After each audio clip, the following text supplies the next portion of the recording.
Hello, Celeste again, and welcome to the Yes Power program. Again, I'm happy to be speaking to you face to face. So this month we're talking about connection, how to connect with other people, how better to relate, how to get support, and how to actually just communicate in a different way that serves you and that serves the other person better. Now that's one of the most complicated things ever, is really to connect and truly understand and communicate with another person. Can you imagine? Human beings are so complex. We have to get our message across to someone, and we have to also understand what they are conveying to us.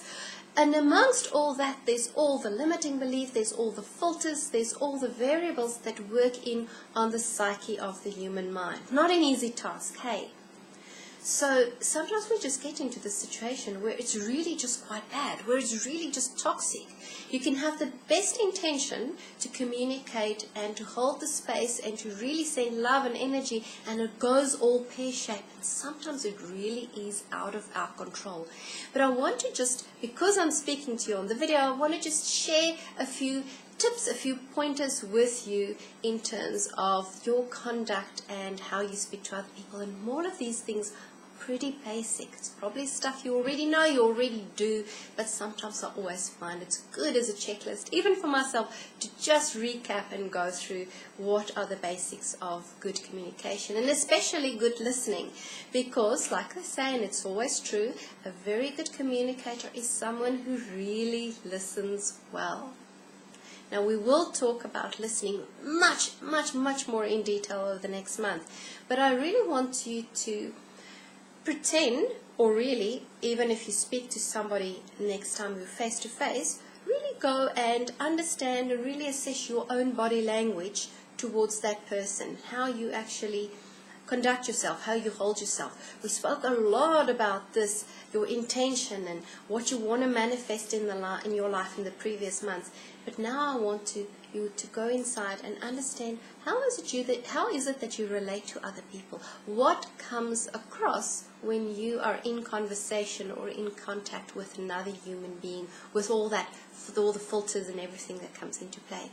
So one of the very core things we get taught in NLP, Neuro-Linguistic Programming, is to establish rapport. And what is rapport really? Rapport is how you relate with other people and how that person relates to you. You're in rapport with someone, you really just sometimes click, you just gel. And you probably have been in many situations before where we haven't known someone for long, you've just met them and you just have felt that instant attraction, that instant connection with that person. Or the opposite is true, that for no reason that you can explain, you just feel that things are just not going well. Now, a lot has to do with how we establish rapport on a subconscious and at a subtle level. You know, it's the basic truth that people like people who are like themselves. And how we can visibly do that is to really, and especially if we're in a listening capacity, to really hold the space for others and to be like them. It doesn't mean you have to not be your own person or not speak your truth. But if you're in a listening capacity, if someone else is telling you something, you're in a receiving mode. It's like if somebody plays tennis, if you play a sport, and you're on the receiving end of someone hitting the ball. You have to cater for however they are playing the ball. You have to cater for you have to compensate sometimes and be ready to catch that ball in the manner that they throw it. And in the same way, when you're listening to someone, you have to open and be receiving that message. You have to be a channel of receiving of that message. So in order to do that, sometimes it's helpful just to tweak your stance a bit, just like the same as a baseball or a tennis player would do. They would compensate, and they would understand what the other person, how that other person really, so to speak, plays the ball. a lot has to do with, obviously, the very most important thing is eye contact. How we actually look people in the eye without staring. And there's a certain technique also that I'm going to briefly tell you. It's about looking and focusing, but with a soft gaze. So this is just a brief introduction to when you speak to other people, to look them in the eye and to focus, but to just soften your gaze. And sometimes it's barely perceptible, only you will know.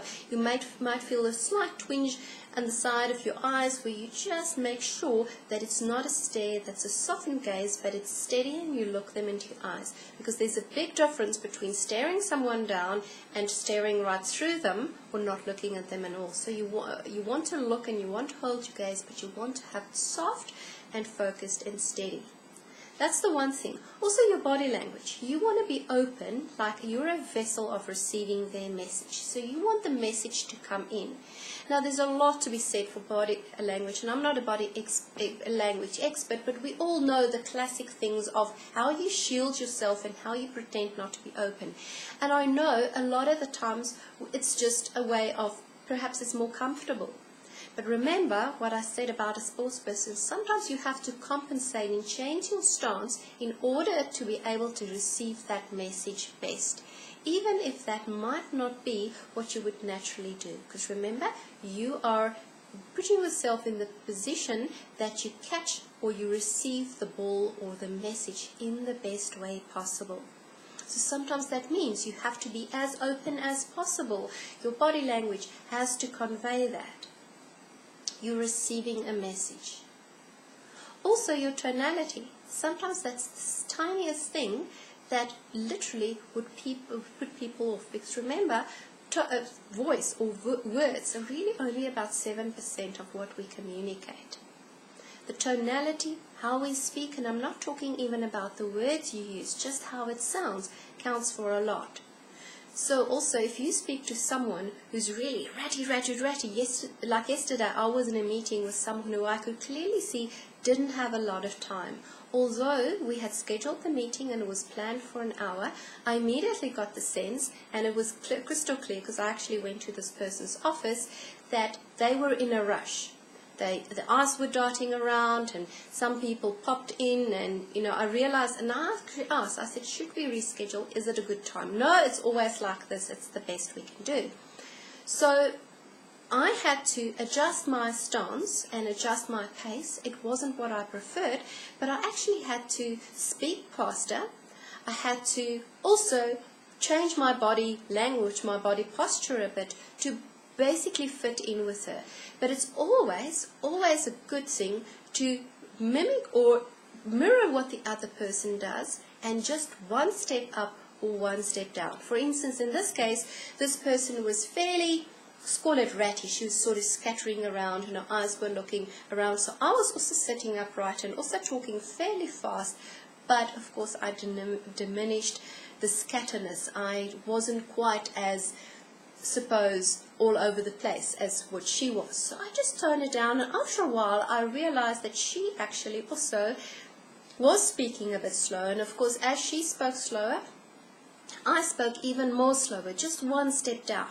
And in that case, that's what we call, you basically lead, and then you pace. I sort of followed her pace, and then I just put her in a situation that she just had to follow me. She just had to follow what I did. My pace was my tonality, and my pace was just a bit slower, and she also had to step down a bit. She felt naturally that I wasn't pushing her because I was just that tiny tad slower that I was speaking to her, and I was just that tiny bit more calm than what she was. And it was amazing. In the end, she asked a lot of questions, and actually we had a full, very productive meeting, which was not the case when I started. At the start, I could clearly see this wasn't going to be her natural style.